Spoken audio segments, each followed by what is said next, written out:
explain what an ADU actually is? What is an ADU? An ADU stands for accessory dwelling unit, and what that means is an accessory structure in the backyard that you can actually live in. So this one in particular has a little bathroom inside, a little shower. It's under 200 square feet, but in all actuality, you could live in it. Sometimes I hear it called a casita.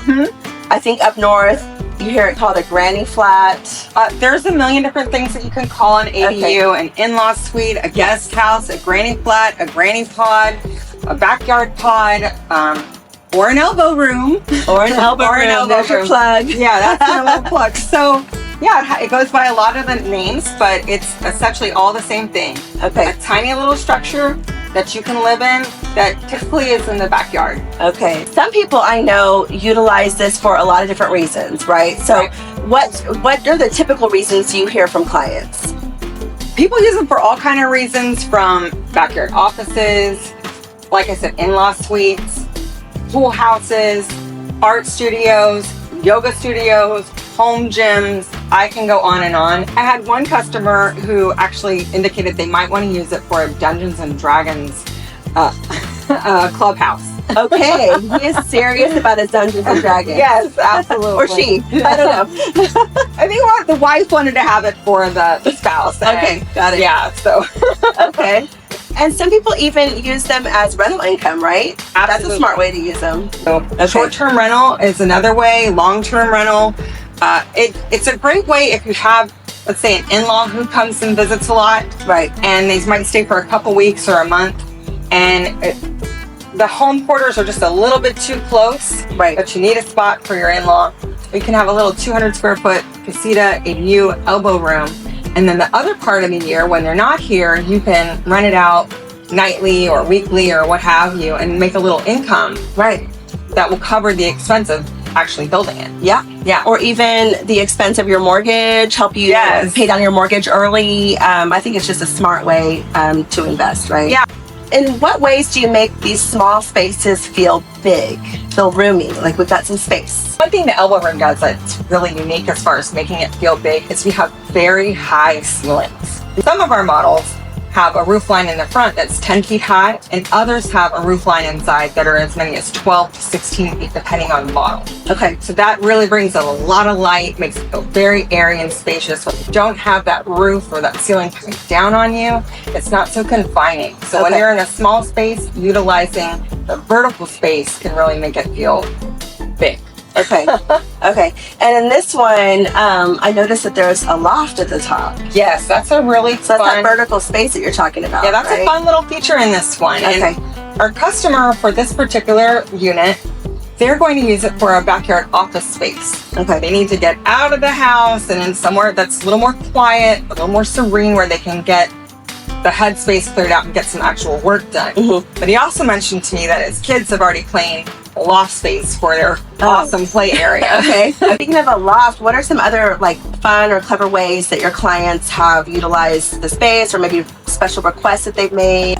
You know, people do all kind of things to make it interesting and cool. People are putting in sound protection. Okay. And making them.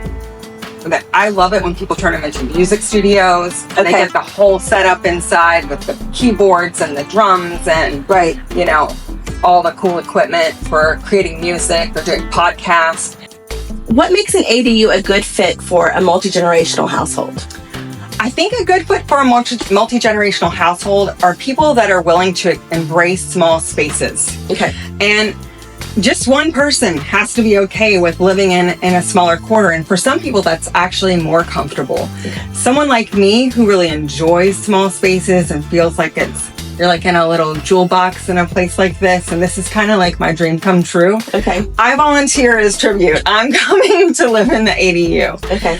Other people, that may not be their comfort zone. Right. But I think really for families that want to have a lot of closeness, but still some distance, but not too much distance, is just the right fit. Right. You Be know? close enough, but still have your privacy or your space to escape to. Right. If you need like your alone time. Yeah. That's what I hear typically from my clients that are looking to move into a multi-generational household is we want to be together, but we still want our space and our privacy. So Yeah. we still want those options. So Everybody likes autonomy. right.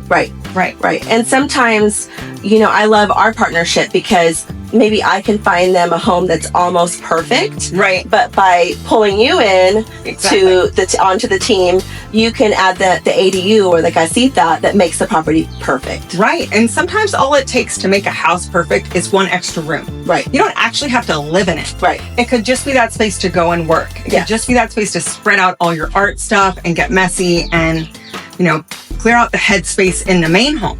For a lot of people, building any kind of structure on their property is a real hassle and is a real challenge from a red tape standpoint. All the Right. bureaucracy and all the different, organizations that you have to get approvals from. Right. That's actually the game changer for your business. Right. For working with Elbow Room. That's the differentiator. So tell us about that. Well, the differentiator with Elbow Room really is that we take on the entire building experience. The customer makes all the decisions up front. And then once it comes time to break ground, we completely take all of that off the customer's plate.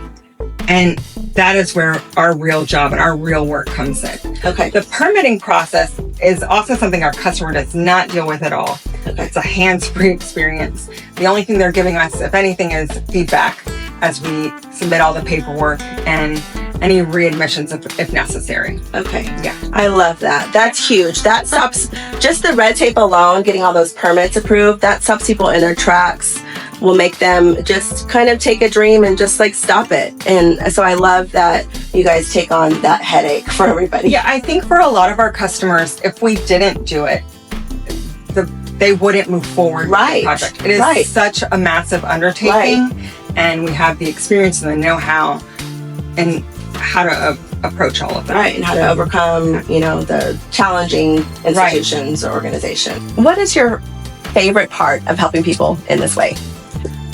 My favorite part personally is the small space. Okay. I think that this kind of solution helps people come closer to whatever it is that they love. Mm-hmm. So whether that's their art hobby and they want to bring that into the backyard and spend a lot of time pursuing their hobby, mm-hmm. or having mom and dad come and live closer and helping them have their family all together and having that peace of mind that mom and dad are being taken care of, or that your kids are being taken care of, or that you have that extra space to go and work and kind of hunker down. I love knowing that people are getting their problems solved. Yes.